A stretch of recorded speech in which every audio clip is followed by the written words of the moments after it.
Film की शुरुआत में हमें हमारे हीरो बॉबी रेनॉल्ड्स से मिलाया जाता है, जो एक नौकरी के लिए इंटरव्यू देता है। हमेशा की तरह उसकी क्रिमिनल बैकग्राउंड के कारण उसे कोलोराडो द्वारा पनिश्ड किया गया है। हमें पता चला कि बॉबी ने मर्डर के आरोप में जेल की सजा काट चुका है और रिकर्स को रिहा करने के बाद प्रेजेंट में परीक्षा दी है। इसके रिजल्टिंग उसे ऑस्ट्रेसाइज्ड समझा जाता है और उसके दोस्त और उसके पड़ोसी भी बात नहीं करना चाहते हैं। बॉबी अब ईस्ट विलेज न्यूयॉर्क में एक पुराने अपार्टमेंट में चला गया है, जहां उसकी मां रहती थी और जब वो कैद में था तब उनकी डेथ हो गई थी। बॉबी 5वीं मंजिल पर अपने कमरा नंबर 519 तक पहुंचने के लिए लिफ्ट लेता है। गैलरी से जाते टाइम उसने कमरा नंबर 517 के बाहर एक छोटी बच्ची को पियानो बजाते हुए देखा। जैसे ही वो अपने कमरे में जाता है, बॉबी को अपनी मां की कई फोटोज और साथ ही एक तकिया मिलता है जिस पर खून के निशान थे। इसे देख वो बहुत दुखी हो जाता है। कुछ देर रोने के बाद वो उस जगह की सफाई करने लगता है। इस बीच वो अगले कमरे में छोटी लड़की के पेरेंटीज के बीच की बहस सुनता है। बॉबी सुनने की कोशिश करने के लिए अपने कमरे से बाहर जाता है, लेकिन वो ठीक से सुन नहीं पाता है।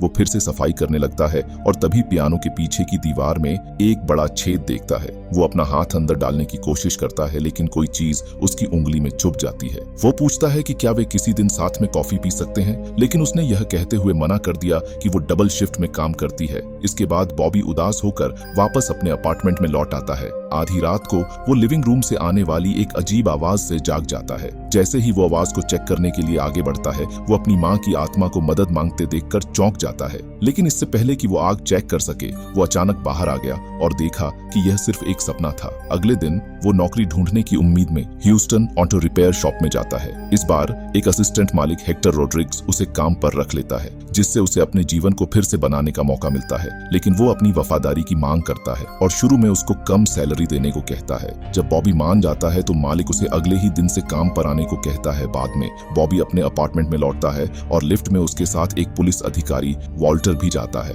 वॉल्टर कमरा नंबर 517 की उसी छोटी लड़की का पिता है जो अक्सर अपने परिवार के साथ अब्यूज करता है। उस रात बॉबी को एक बार फिर फर्श से अजीब सी खुरचने की आवाजें सुनाई देती हैं। चेक करते समय उसे अचानक पियानो की धुन सुनाई देती है और उसकी कीज पर खून दिखाई देता है। आगे इंस्पेक्शन करने पर उसे पियानो के अंदर कपड़े में लिपटे कुछ खूनी नाखून मिले। बॉबी फिर अपार्टमेंट मैनेजर से एडवाइस लेता है, उसे नाखून दिखाता है और पूछता है कि क्या उससे पहले कोई और वहां रुका था। मैनेजर ने इनकार कर दिया और बोला कि नाखून तुम्हारी मां के हो सकते हैं। उसने ये भी बताया कि उसकी मां ने अपनी मौत से पहले खुद को एक हफ्ते के लिए अपने अपार्टमेंट में बंद कर लिया था। अगले दिन से बॉबी हेक्टर के गैरेज में काम करना शुरू कर देता है। काम के दौरान भी अजीब सीन और आवाजें आती हैं। एक दिन काम के बाद वो कॉफी लेकर एलिसा से मिलने जाता है। सड़क पर चलते टाइम बॉबी पूछता है कि क्या वो उसे दूसरा मौका दे सकती है और उसे अपने अपार्टमेंट में आने को कहता है। एलिसा कोई जवाब नहीं देती, लेकिन वो खुश होती है। घर लौटते हुए बॉबी अपने एक पड़ोसी जोसेफ को अपने कमरे के अंदर कुछ सुनने की कोशिश करते हुए पाता है। जब बॉबी उसके सामने आया तो उसने बताया कि उसे इस कमरे से अजीब आवाजें आती सुनाई दी। जोसेफ पूछता है कि क्या उसने भी उन्हें सुना है, लेकिन बॉबी बिना कुछ बोले अंदर चला जाता है। बाद में वो बर्तन धो रहा था जब उसने फिर से वॉल्टर और उसकी पत्नी जीना के बीच बहस सुनी। फिर वो कमरा नंबर 517 के दरवाजे पर जाता है और उनकी बातचीत सुनने की कोशिश करता है। तभी शोर होने लगता है, जिससे वॉल्टर कॉन्शियस हो जाता है। बॉबी अपने कमरे में वापस चला जाता है और पुलिस के वहां पहुंचने से ठीक पहले अंदर से दरवाजा बंद कर लेता है। बाद में बॉबी सोफे पर सोने की कोशिश कर रहा है, तभी उसे अपनी मां की अलमारी से एक और आवाज सुनाई देती है। वो चेक करने के लिए आगे बढ़ता है और पाता है कि जगह पूरी तरह से अस्त व्यस्त है। कुछ ही समय बाद उसे एक कैसेट मिलता है जिसमें उसकी मां की डेथ से पहले की कुछ चिल्लाने की आवाजें हैं। इससे वो बहुत परेशान हो जाता है। सुबह में बॉबी कपड़े धोने के लिए बेसमेंट में जाता है। रास्ते में उसे महसूस होता है कि कोई उसका पीछा कर रहा है। वॉशिंग मशीन भी बिना कोई सिक्का डाले अपने आप चालू हो जाती है, जिससे वो हैरान हो जाता है। इस बीच एलिसा अपार्टमेंट में पहुंचती है और सीधे बॉबी के कमरे में चली जाती है और देखती है कि वही अननोन पर्सन सामने वाले अपार्टमेंट से देख रहा है। तभी एलिसा के कंधे के पीछे एक हाथ दिखाई देता है, लेकिन तभी बॉबी अंदर आता है और हाथ अचानक गायब हो जाता है। फिर दोनों के बीच डिनर पर कुछ बातचीत होती है, जिसके दौरान बॉबी बताता है कि उसकी मां की डेथ कैसे हुई। वे घंटों तक बातें करते हैं और एलिसा बॉबी को किस करके चली जाती है। अगले सीन में बॉबी फिर से रूम नंबर 517 से कुछ आवाज सुनता है। इस बार उसने इंटरफेरेंस करने का फैसला किया, इसलिए उसने दरवाजा खटखटाया और जीना से पूछा कि क्या वो ठीक है और जरूरत पड़ने पर मदद मांग सकती है। वॉल्टर बाहर आता है और उसे अपने काम से काम रखने को कहता है। अगले दिन एलिसा अपने प्रेमी से मिलने उसके अपार्टमेंट में आती है और जीना को उसके दरवाजे पर थपथपाते हुए देखती है। वो गुस्से में वहां से चली जाती है। उस शाम बाद में पड़ोस में लड़ाई की आवाज से बॉबी फिर से परेशान हो जाता है। वो अपने कमरे से बाहर निकलता है और कार्ली को अपने दरवाजे के सामने खड़ा पाता है। वो उसे अंदर बुलाता है और प्रॉब्लम के बारे में पूछता है, लेकिन छोटी लड़की चुप रहती है। उसके पिता ने उसके साथ अब्यूज किया है, जिसके कारण उसके शरीर पर चोट के निशान से थे। बॉबी ने वॉल्टर को रिपोर्ट करके पुलिस को बुलाया। जब वो कॉल पर होता है और कार्ली अपने कमरे में चली जाती है, थोड़ी देर बाद पुलिस पहुंचती है और कमरा नंबर 517 में घुस जाती है और तभी कमरा खाली हो जाता है, जैसे कि कई सालों से वहां कोई नहीं रहा हो। पुलिस का मानना है कि बॉबी को कुछ मेंटल प्रॉब्लम्स हैं, इसलिए वे जाने से पहले उसे अलर्ट करते हैं। बॉबी अपार्टमेंट मैनेजर के पास जाता है और कमरा नंबर 517 के किराएदार के बारे में पूछता है। मैनेजर कहता है कि उस कमरे में कोई नहीं रहता। अब बॉबी को डाउट होने लगता है। एलिसा अपने कॉलेज में बॉबी के बारे में अपने दोस्त से बात कर रही है। यहाँ वो मानती है कि वो उसकी वजह से जेल गया था। पता चला कि ये कपल एक पार्टी में गया हुआ था, जहां एक अजनबी उनके पास आया और उन पर हमला करना शुरू कर दिया। ये देखने पर बॉबी उसके चेहरे पर बार बार मुक्का मारता है, जिससे वो मर जाता है। एक दिन बॉबी डर जाता है। बॉबी को ऐसा लगता है कि उसके चेहरे पर खून हो। वो परेशान होकर बाथरूम की ओर भागता है और तभी खून अपने आप गायब हो जाता है। हेक्टर ने बॉबी की हालत को देखकर बोला कि वो एक दिन छुट्टी ले ले।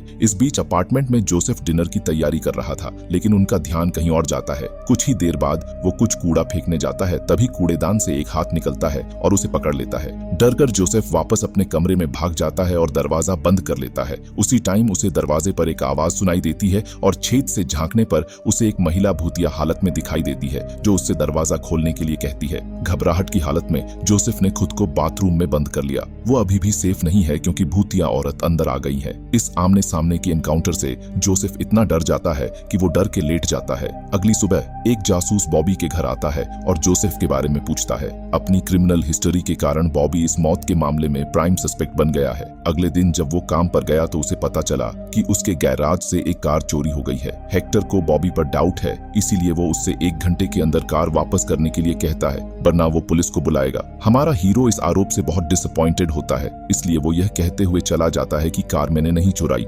एलिसा अपनी डिजाइनिंग क्लास में है और उसे अपने एक पुतले में कार्ली का भूत दिखाई देता है। घबराकर वो बाथरूम की ओर भागती है, लेकिन भूत उसे वहां भी परेशान करता है। दूसरी ओर हेक्टर को पता चला कि कार तो अधिकारी ले गए हैं, इसलिए उसे अब पछतावा होता है। इसलिए माफी मांगने के लिए बॉबी के घर जाता है। जैसे ही वो लिफ्ट में जाता है, तभी वो कार्ली को लिफ्ट के बटनों से खेलते हुए पाता है। वो उससे बात करने की कोशिश करता है, लेकिन वो लिफ्ट से भाग जाती है। हेक्टर कार्ली का पीछा करते हुए कमरा नंबर 517 तक जाता है। कमरे में जाकर वो डर जाता है। घबराकर वो 911 पर कॉल करने के लिए आगे बढ़ता है, लेकिन उसी समय छोटी लड़की धीरे से उठ जाती है। इससे वो बहुत डर जाता है। भागने की कोशिश में सीढ़ियों से गिरकर उसकी मौत हो जाती है। थोड़ी देर बाद बॉबी घर पहुंचता है और कार्ली को अपने कमरे के अंदर घूमते और अपने बिस्तर पर खेलते देखता है। इन भूतों से परेशान होकर बॉबी अदर टेनेंट से इस बारे में पूछताछ करने के लिए बाहर चला जाता है। एक ओल्ड मैन ने उसे बताया कि सालों पहले वॉल्टर को लगा कि उसकी वाइफ और उसकी बेटी उसे छोड़ना चाहते हैं। इससे वो इतना गुस्सा हुआ कि उसने उन पर हिंसक हमला कर दिया।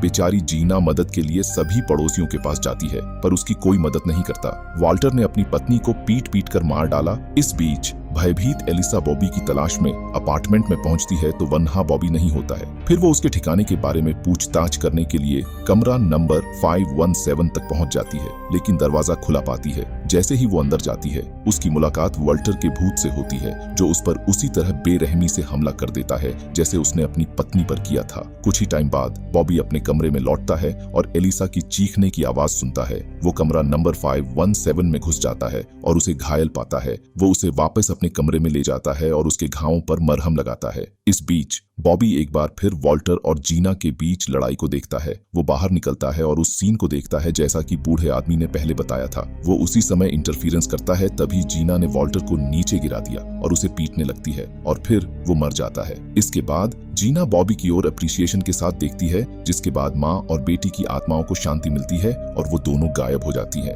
बॉबी एलिसा के पास वापस जाता है और उसकी मदद के लिए एम्बुलेंस को बुलाता है। दोस्तों, वीडियो अच्छी लगी हो तो वीडियो को लाइक करना, चैनल को सब्सक्राइब करना और नोटिफिकेशन बेल को भी ऑन कर लेना। मिलते हैं एक नई वीडियो के साथ, तब तक के लिए goodbye and take care.